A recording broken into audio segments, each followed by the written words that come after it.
Se trata de enfermedades poco frecuentes, se dan en solo 5 de cada 10.000 habitantes y las padece un 7% de la población mundial, 3 millones de personas en nuestro país, en España. Pues bien, en este campo la investigación es importantísima para acelerar los diagnósticos que en algunos casos llevan de 5 a 10 años, también para adecuar los tratamientos. De todo esto vamos a hablar con un experto en enfermedades raras. Él es doctor en medicina, trabaja en el Hospital Clínico San Cecilio de Granada, es neumólogo y nos ha dado esta entrevista para abundar en este tema. El doctor Paco Casas.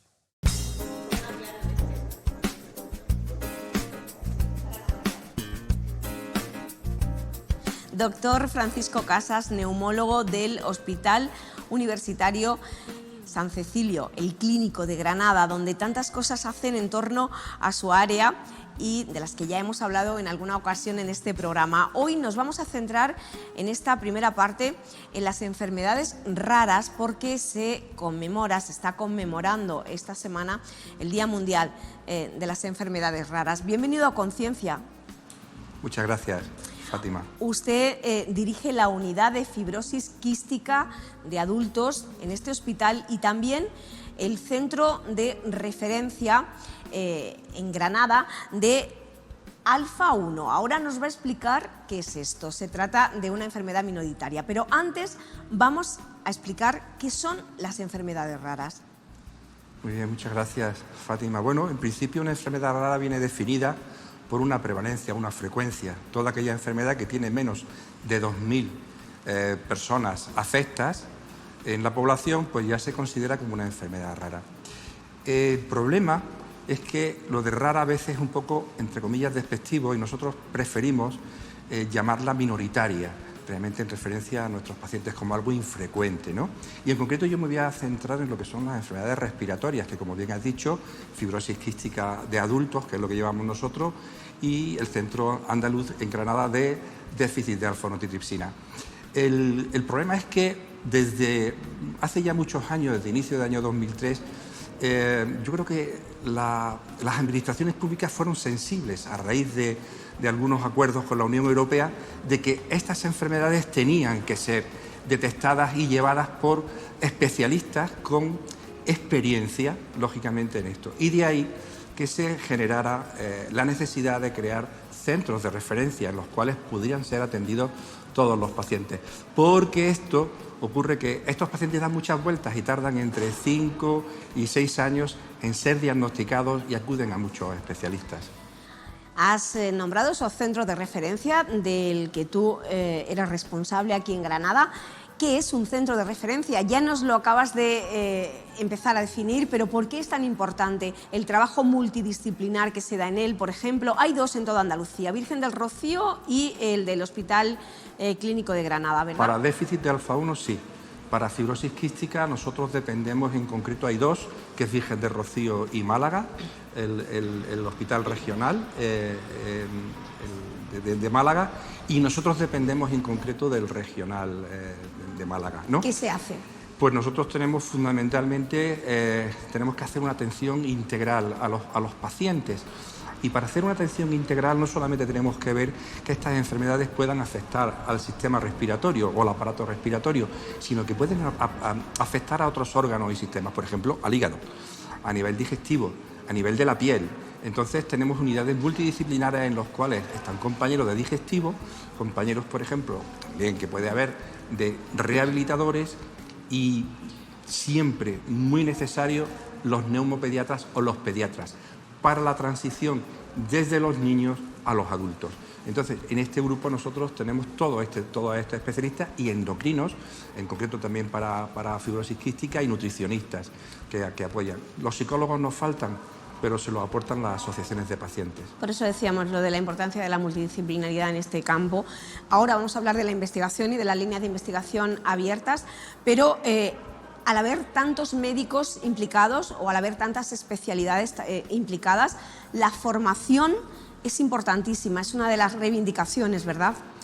Sí, nosotros creemos que es muy importante la formación en investigación ya desde los inicios, desde la Facultad de Medicina, por supuesto en los residentes que se están formando para que ellos pongan en valor esa formación. Y eso depende muy mucho de sociedades científicas y también de la administración, para que de alguna manera podamos asegurar en el futuro una correcta y una adecuada atención de nuestros.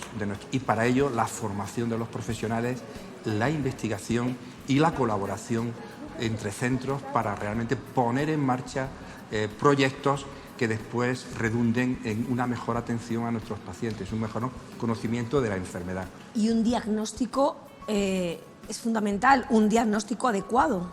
Un diagnóstico precoz, mientras antes mejor, y un diagnóstico adecuado y un seguimiento adecuado. Porque no todo es diagnosticar, sino que después tenemos que hacer un seguimiento para ver la evolución de estos pacientes y el impacto y la repercusión que pueden tener los tratamientos que nosotros pongamos a esos pacientes. Los pacientes llegan a las consultas muy asustados cuando les dicen que tienen una enfermedad rara, ¿verdad? Así es. Y una de las labores, porque claro, ahora vivimos en un mundo de mucha comunicación y del Google y empiezan a... Y esto lo tendré yo y claro, no todas las enfermedades tienen el mismo impacto ni la misma gravedad en un paciente. Entonces de ahí que nosotros como profesionales tenemos que primero informar al paciente y a los familiares de en qué consiste su enfermedad, ¿vale? ¿Qué es lo que vamos a hacer? ¿Qué seguimiento tienen? ¿Qué impacto tienen los tratamientos que nosotros podamos poner? Básicamente para que, entre otras cosas, hagan los tratamientos, porque el mejor tratamiento es el que se hace y tenemos que realmente ver y hacer un seguimiento de todo ello. En este caso, más que en ningún otro, es importante huir del doctor Google y hacerle caso de verdad a los médicos y a los investigadores. Creo que sí, es importante. Las asociaciones de pacientes hacen un trabajo muy importante para el empoderamiento de los pacientes, ¿verdad? Para trasladarles toda la información, la investigación, todo lo que hay en torno a las enfermedades, y trabajan con ustedes directamente en esas líneas de investigación, aportando, por ejemplo, muestras. Sí.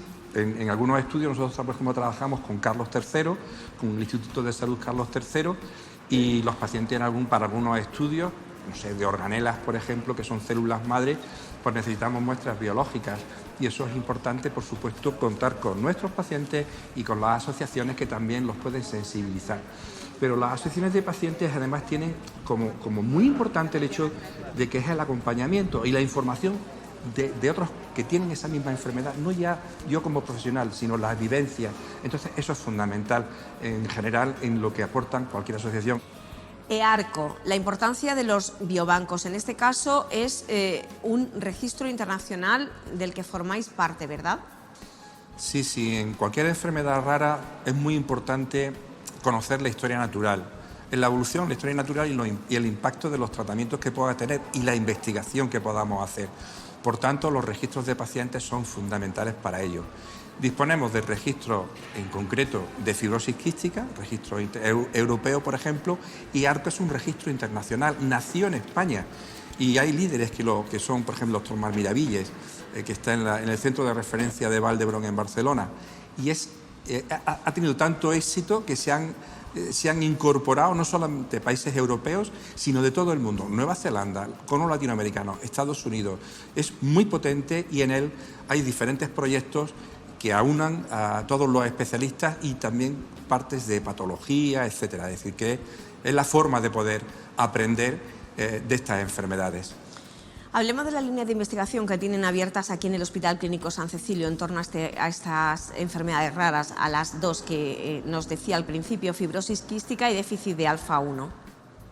Bueno, nosotros colaboramos fundamentalmente con este registro internacional, con lo que es EARCO, y con otras colaboramos también igualmente con el registro europeo, es decir, que nosotros no tenemos líneas propias, sino que colaboramos, por ejemplo, con Carlos III, con Vall d'Hebron o con el INCLIVA en Valencia, para aportar muestras biológicas para diferentes estudios de hipoxia, de oxidación, en fin, una serie de estudios que pueda haber.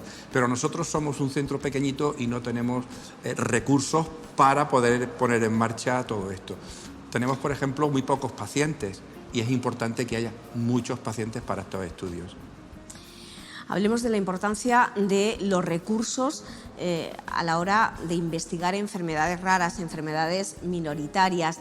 al haber muy pocos afectados, los recursos son también mucho más limitados que alguien que se encuentra ante una investigación para luchar contra el cáncer, contra el Alzheimer, contra enfermedades con una prevalencia muchísimo mayor. Hay que incidir en que, aunque sean enfermedades que afecten a pocas personas, han de ser investigadas y hay que destinar recursos, ¿verdad?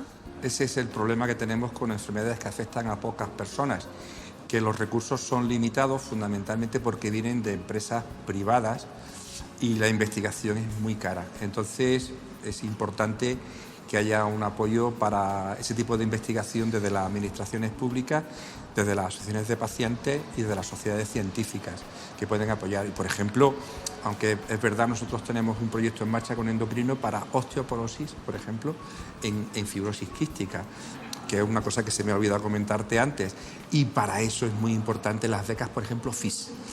Esos tipos de recursos son necesarios e imprescindibles para poder poner en marcha este tipo de proyectos. Pues háblenos de ese proyecto de osteoporosis en fibrosis quística. Bueno, realmente lo lleva el doctor Manuel Muñoz Torre, que es un compañero de endocrino, y estamos pendientes de reunirnos para poderlo poner en marcha.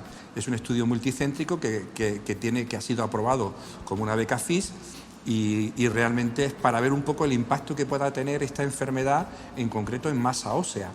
Esta es una enfermedad que afecta no solamente al pulmón, sino también al páncreas, también a nivel digestivo, a nivel endocrinológico y a nivel generalmente también de lo que es a nivel nutricional, bajo peso y tal. Aunque esto ha cambiado muy mucho con los nuevos tratamientos que disponemos para esta enfermedad, que eso es algo realmente súper interesante. En el sentido, y siguiendo al hilo, ya disponemos de fármacos que no solo pueden ser tratamientos sintomáticos, sino que son tratamientos que van al origen de la enfermedad, tratan de curar la enfermedad.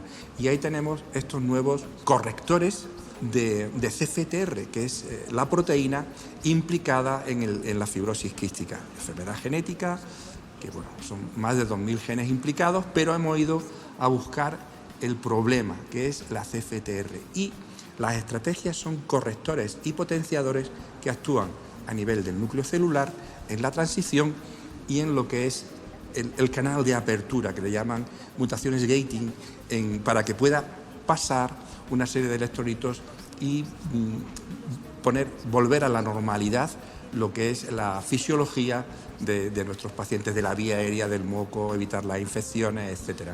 Y eso ya contamos con tratamientos que corrigen esos problemas. Han evolucionado muchísimo los tratamientos desde que usted empezó a trabajar con enfermedades raras. Pues sí, por suerte para los pacientes y también para nosotros han evolucionado muchísimo. Y gracias a la investigación y a la promoción que puede haber de estos pacientes, ¿no? Desde que empezamos, la mortalidad, por ejemplo, en estos pacientes, la supervivencia ha pasado de los 18 años a los 50. Es decir, incluso yo ya tengo pacientes que tienen 65 y 70 años. Eso antes era impensable. Y entonces eso gracias a las medicaciones que disponemos, a los tratamientos que son muy novedosos. Eso es un beneficio claro y franco para nuestros pacientes y para el sistema sanitario, que aunque impacte en unas cuestiones económicas, también mejoramos los recursos en otros. Un mensaje sin duda optimista en esta conmemoración mundial del Día de las Enfermedades Raras. Ha sido un honor tenerle hoy aquí, doctor Casas. Había mucho de lo que hablar, la parte de neumología, de tabaquismo, qué pasa con los vapeadores, qué ha pasado con la COVID, la época post-COVID. De todo esto que se nos ha quedado en el tintero, le invitamos a hablar con nosotros la próxima semana si acepta una nueva entrevista. Muy bien, muchísimas gracias, muy gustoso en aceptar la próxima semana la entrevista.